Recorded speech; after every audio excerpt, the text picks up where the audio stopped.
লানা ইলমুন ওয়ালিল আ'দাই মালু ফাইন্নাল মালা ইয়াফনি আন কারিবিন ওয়া ইন্নাল ইলমা বাকিন লা ইয়াজালু।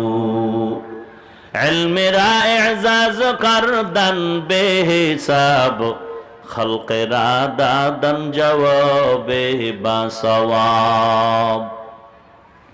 ও আল্লাহ, তুমি আমাদের ইলম দান করেছো, সম্পদ দাও নাই, টাকার মালিক বানাও নাই। শুকর আদায় করি, কারণ টাকাওয়ালার টাকা আজ আছে কাল থাকবে না। ইলমওয়ালার ইলম সিনায় ঢুকবে, কখনো বিদায় হবে না। টাকাওয়ালার যত টাকা বাড়ে তত দুশ্মন বাড়ে, ইলমওয়ালার যত ইলম বাড়ে তত বন্ধু বাড়ে। টাকা